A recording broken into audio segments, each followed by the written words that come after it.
જુઓ વિડીયો. આ જે બા છે તમે જોઈ રહ્યા છો, જે છેલ્લા કેટલાય મહિનાઓથી આપણા વૃદ્ધાશ્રમની અંદર રહી રહ્યા હતા અને છેલ્લા એકાદ મહિનાથી તો ખૂબ ગંભીર પરિસ્થિતિમાં હતા અને ખૂબ બીમાર હતા અને લાસ્ટ 15 દિવસ તો એમના એટલા ભયાનક હતા કે અમે કદાચ એની કલ્પના પણ ના કરી શકીએ, બતાવી પણ ન શકીએ. પણ એની જે વાત છે, એની જે તકલીફ છે, એના પરિવાર સુધી અમે અઢળક પ્રયત્ન કર્યા. દરરોજ એના પરિવાર લોકોને અમે ફોન કર્યા કે તમારા જે આ રિલેટિવ છે, તમારા જે મમ્મી છે, તમારા જે બહેન છે, એ આવી પરિસ્થિતિની અંદર અહીંયા જીવી રહ્યા છે અને મળવા આવો તમને વારંવાર યાદ કરે છે. આટલા બધા ફોન કરવા છતાં પણ સામેથી અમને પ્રત્યુત્તરમાં એટલું જ મળ્યું કે જોઈએ છીએ, સમય મળશે તો આવીશું, અમારી પાસે સમય નથી, અમારે નથી આવવું, તમે તમારી રીતે જોઈ લેજો.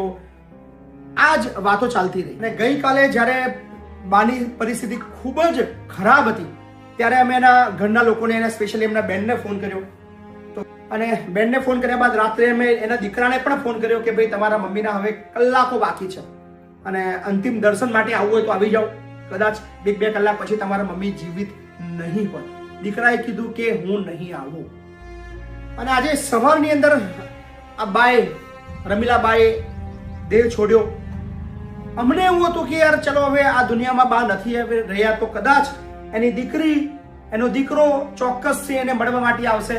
અમે એ આશાથી ફરીવાર એના દીકરાને ફોન કર્યો કે તમારા મમ્મી એક્સપાયર થઈ ગયા છે અને હવે અંતિમ ક્રિયા માટે લઈ જઈ રહ્યા છે, તમે આવો.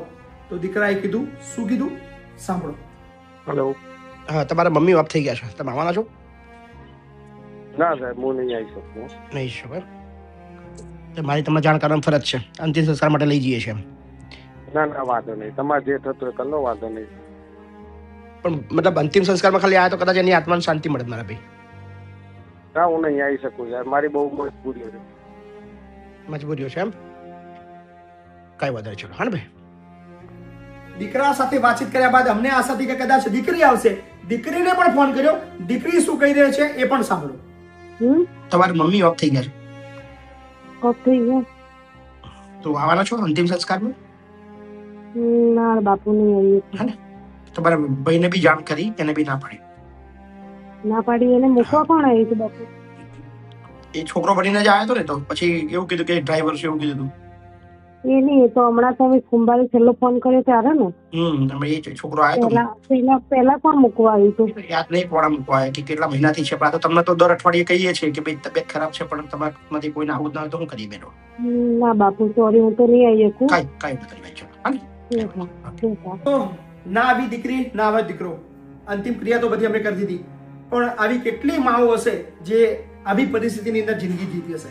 આ બતાવવાનું અને આ સંભળાવવાનું રીઝન એટલું જ છે કે યાર આપણી જે સંસ્કૃતિ છે, આપણો આ દેશ છે, એ કઈ દિશામાં જઈ રહ્યો છે.